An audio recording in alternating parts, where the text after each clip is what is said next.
Assalamualaikum warahmatullahi wabarakatuh. Halo mahasiswa sekalian, pada pembelajaran kali ini kita akan membahas salah satu fondasi paling penting dalam metodologi penelitian, yaitu tentang konsep, konstruk, dan variabel.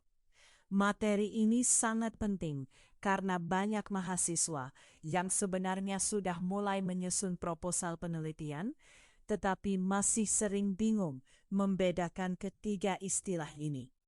Akibatnya, judul penelitian, rumusan masalah, kerangka berpikir, sampai instrumen penelitian menjadi kurang tepat. Oleh karena itu, pada video ini kita akan membahasnya secara tuntas, pelan-pelan, dan disertai contoh-contoh konkret agar saudara benar-benar paham. Setelah mempelajari materi ini, diharapkan saudara mampu menjelaskan apa itu konsep, apa itu konstruk, apa itu variabel, apa perbedaan di antara ketiganya, dan bagaimana ketiganya dipakai dalam penelitian sosial maupun penelitian pendidikan. Mari kita mulai dari yang paling dasar, yaitu konsep. Konsep pada dasarnya adalah gagasan, ide, atau pengertian umum tentang sesuatu. Konsep membantu kita memahami realitas yang ada di sekitar kita dengan cara memberi nama pada suatu fenomena. Dalam kehidupan sehari-hari, kita sebenarnya selalu menggunakan konsep. Misalnya, ketika kita mengatakan kemiskinan, pendidikan, motivasi, kepercayaan, keluarga harmonis, partisipasi politik, atau kualitas pelayanan. Semua itu adalah konsep. Mengapa disebut konsep? Karena istilah-istilah tersebut masih berupa gambaran umum. Ia belum langsung menunjukkan angka, belum menunjukkan alat ukurnya. Misalnya kita mengatakan kemiskinan. Kata kemiskinan itu sudah kita pahami sebagai keadaan kekurangan sumber daya ekonomi untuk memenuhi kebutuhan hidup. Tetapi ketika kita menyebut kemiskinan, kita belum otomatis tahu bagaimana cara mengukurnya. Apakah diukur dari pendapatan, pengeluaran, kepemilikan aset, atau akses terhadap pendidikan dan kesehatan? Disitulah kita melihat bahwa konsep masih berada pada tingkat abstrak. Contoh lain, misalnya konsep prestasi belajar. Ini adalah ide umum tentang hasil belajar seseorang. Tetapi kalau ditanya, bagaimana prestasi belajar itu dilihat? Apakah dari nilai ujian, nilai rapor, indeks prestasi, atau kemampuan praktik? Berarti konsep belum operasional. Ia baru memberi arah pemahaman. Jadi, saudara perlu ingat bahwa konsep adalah abstraksi dari realitas. Ia membantu peneliti menamai dan memahami gejala sosial. Tanpa konsep, penelitian akan kacau, karena kita tidak tahu sebenarnya apa yang sedang kita teliti. Sekarang kita masuk ke istilah kedua, yaitu konstruk. Konstruk sering membuat mahasiswa bingung karena sekilas mirip dengan konsep. Memang benar, konstruk berkaitan erat dengan konsep. Namun, konstruk biasanya digunakan untuk menyebut konsep yang lebih abstrak, lebih kompleks, dan sengaja dibangun secara teoritis untuk kepentingan analisis ilmiah. Kalau konsep adalah ide umum, maka konstruk adalah konsep yang telah dirumuskan secara lebih spesifik dalam kerangka teori.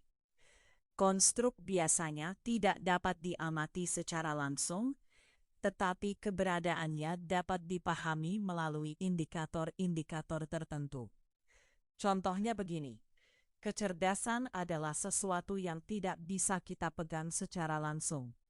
Kita tidak bisa membuka kepala seseorang lalu melihat kecerdasan itu dengan mata telanjang.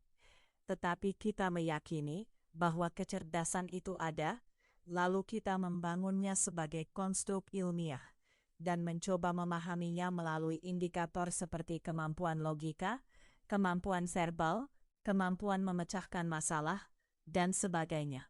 Contoh lain adalah motivasi belajar.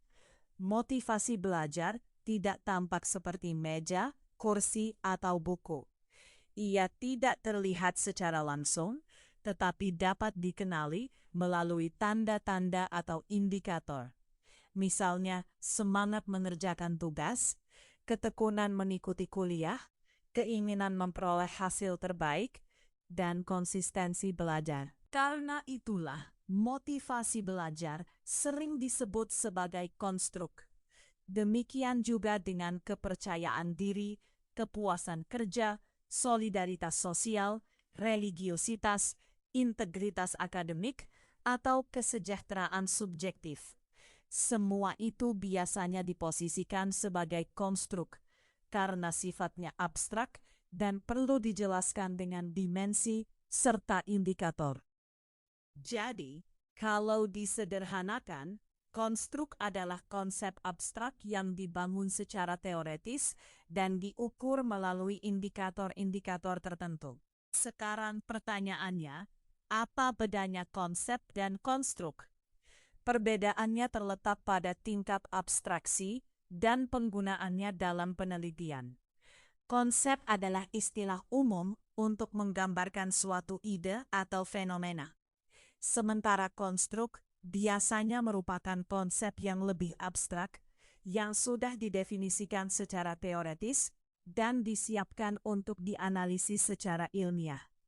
Semua konstruk adalah konsep, tetapi tidak semua konsep berkembang menjadi konstruk dalam penelitian. Misalnya, umur adalah konsep, tetapi biasanya bukan konstruk yang rumit, karena cukup jelas dan bisa langsung diukur dengan tahun. Sebaliknya, kualitas hidup adalah konsep yang sangat kompleks. Ketika ia dibawa ke penelitian, ia menjadi konstruk karena harus dijabarkan ke dalam beberapa dimensi seperti kesehatan fisik, kesejahteraan psikologis, hubungan sosial, dan kondisi lingkungan. Setelah memahami konsep dan konstruk, sekarang kita masuk ke istilah ketiga, yaitu variabel. Variabel adalah istilah yang sangat penting dalam penelitian. Secara sederhana, variabel adalah sesuatu yang nilainya dapat berubah atau bervariasi.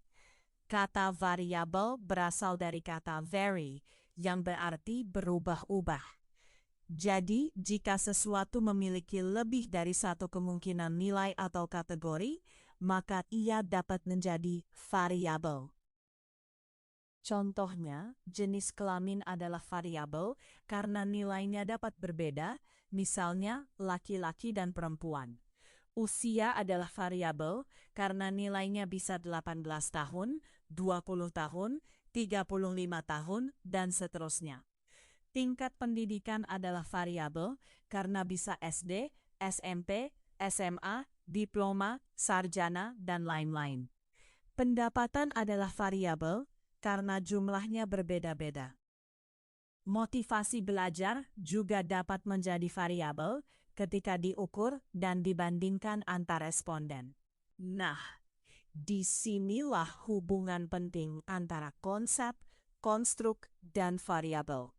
Sebuah konsep atau konstruk baru menjadi variabel ketika ia sudah dirumuskan sedemikian rupa sehingga dapat diamati, diukur, atau dikategorikan dalam penelitian. Mari kita lihat contohnya. Motivasi belajar pada awalnya adalah konsep, bahkan lebih tepat disebut konstruk karena abstrak. Ketika peneliti ingin menelitinya, maka motivasi belajar diubah menjadi variabel. Bagaimana caranya? Dengan menetapkan indikator dan alat ukurnya. Misalnya motivasi belajar diukur melalui pernyataan dalam angket. Saya berusaha mengerjakan tugas tepat waktu. Saya tetap belajar meskipun tidak ada ujian. Saya senang mencari referensi tambahan, dan sebagainya. Setelah responden menjawab, kita memperoleh skor. Nah, saat itulah motivasi belajar telah berfungsi sebagai variabel. Begitu juga dengan kepuasan masyarakat terhadap pelayanan publik. Awalnya itu konsep atau konstruk. Tetapi ketika peneliti menentukan indikator seperti kecepatan pelayanan, keramahan petugas, kejelasan prosedur, kenyamanan ruang tunggu, lalu mengukurnya dengan skala tertentu, maka ia menjadi variabel penelitian. Jadi, inti yang harus saudara pahami adalah ini. Konsep adalah ide umum, konstruk adalah konsep abstrak yang dibangun secara teoritis, dan variabel adalah konsep atau konstruk yang sudah dapat diukur atau dibedakan nilainya dalam penelitian.